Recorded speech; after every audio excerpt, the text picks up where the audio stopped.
The school hallway was buzzing with chatter when suddenly, silence. "Hey, ugly darkie. You think you can just walk past me like that?" The words echoed, and every student knew what that meant. Brian, the most feared bully in school, had chosen his next victim. But this time, he had messed with the wrong person. As we dive deeper into this incredible story, make sure to hit the subscribe button. There, in the middle of the hallway, surrounded by curious stares and hushed whispers, stood Maya. Tall, with radiant dark skin, sharp eyes, and a posture that oozed confidence. But Brian didn't see that. To him, she was just another target. "I'm talking to you, freak," he sneered, stepping closer. His friends laughed. They were used to people shrinking before Brian, stumbling over their words, trying to escape. But Maya just smiled. And that smile made Brian hesitate for the first time. It wasn't fear. It wasn't nervousness. It was like she already knew something he didn't. Like she had already won before the fight even started. Then she spoke. "Are you sure you want to do this?" Brian hated being questioned. He had ruled the school since 8th grade. No teacher could control him. No student dared to stand up to him. He was a king without a crown, and everyone knew it. But Maya? She didn't care. Or worse, she wasn't afraid. "What did you just say?" Brian growled, stepping even closer. Maya tilted her head slightly, observing him. She could sense his anger, his need for control. But behind all of that, she saw something else. A fear he was desperately trying to hide. "I asked if you're sure you want to do this," she repeated, crossing her arms. "Because if you keep going, I promise you, 10 seconds from now you'll regret it." Brian scoffed. "You're kidding, right?" The hallway was dead silent. No one had ever spoken to Brian like this. Then Maya stepped forward. "Let's count together." Brian smirked. "You're bluffing." His friends exchanged nervous glances. Something felt off. Maya scanned the hallway, knowing she needed to give them something they would never forget. Brian clenched his fists. "You know what? I'm done with you." Maya's voice dropped to a whisper, just loud enough for him to hear. "But I'm not done with you." Brian hesitated. Something about her tone unsettled him. The students leaned in, their curiosity growing. "If you take one more step, Brian," Maya whispered. He froze. For the first time, he hesitated. Then Maya leaned in just enough for him to feel her breath. "Look behind you." Brian's eyes widened. His heart pounded. His mind screamed at him not to look. But his body didn't listen. Slowly he turned his head. And there, at the end of the hallway, stood the one person he feared more than anyone else in that school. Ms. Hector, the psychology teacher. But why did he make Brian's blood run cold? Why did he suddenly feel his chest tighten and his hands go numb? Maya noticed. "You don't want him to see this, do you?" she whispered. Brian swallowed hard. Mr. Hector didn't have anything on him, but he knew things. Things no one else knew. Things he had locked away. And Maya knew that. "What do you want?" Brian growled. Maya didn't flinch. "I want you to understand something." She leaned in. "The world is bigger than this little bubble of fear and violence you've created.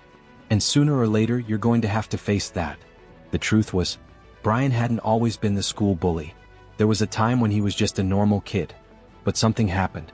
Something that changed him. And Maya knew that to defeat a monster she had to understand the pain that created it. "You think you have power here, Brian?" Maya asked. "All you're doing is hiding."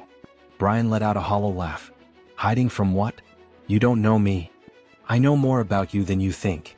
The students around them were frozen, watching, waiting. "I know you're scared. I know that every time you push someone down, it's because you're running from something inside you." Brian clenched his fists. "And I know you never got over what happened that day." The hallway was silent. Brian's voice dropped. "What day?" Maya stepped closer and whispered something in his ear. Whatever she said made Brian take a step back like he had been punched in the gut. His world spun. "How do you know that?" he muttered. Maya didn't answer. She just looked at him. And for the first time in years, Brian felt seen. People had always feared Brian the bully. But no one had ever asked how he became one. The truth? Before Brian was an oppressor, he was a victim. And Maya? She didn't want to destroy him. She wanted to free him. But was he ready for that? Mr. Hector was getting closer. Brian had a choice to make. A choice that would define his future. Brian's heart pounded. He wondered if someone else could hear it. The hallway, once filled with noise, felt like a graveyard. Everyone was waiting. And Maya? She stood firm. She didn't flinch. She didn't back down. She knew exactly what she was doing. And that made Brian feel small. It was just the feeling he avoided for so long. How do you know? He asked again, his voice cracking slightly. Maya tilted her head, analyzing every micro-expression in his face. I see past the mask you wear, she said.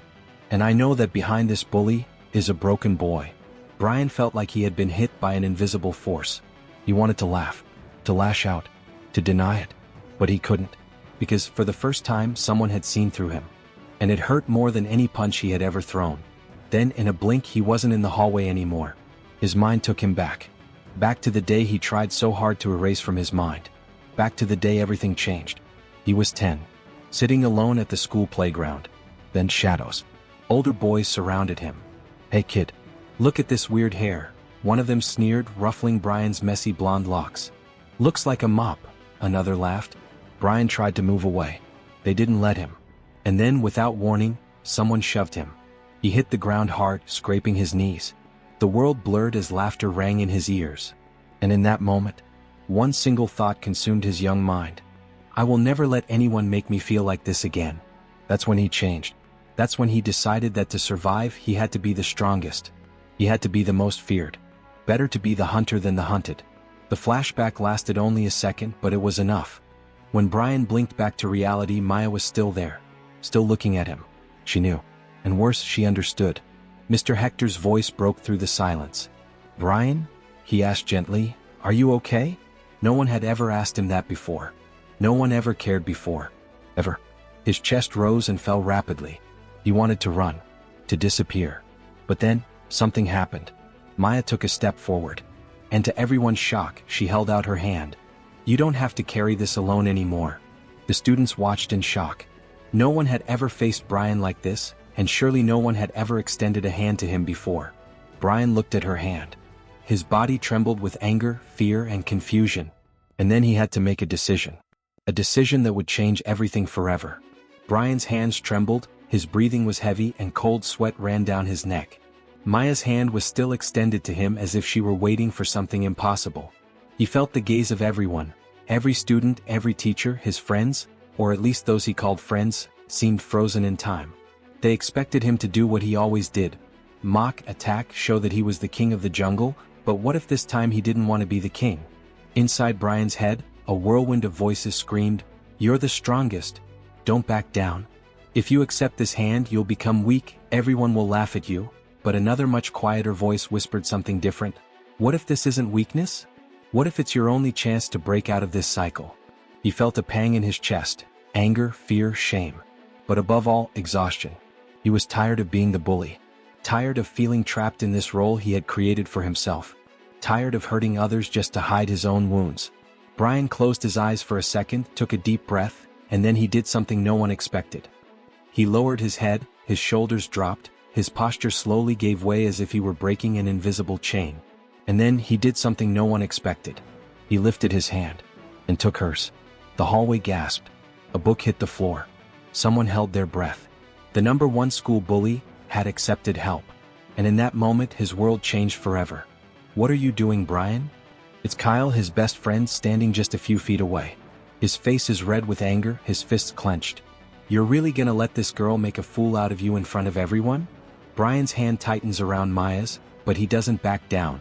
And what are you gonna do, Kyle? He asks, his voice calmer than ever.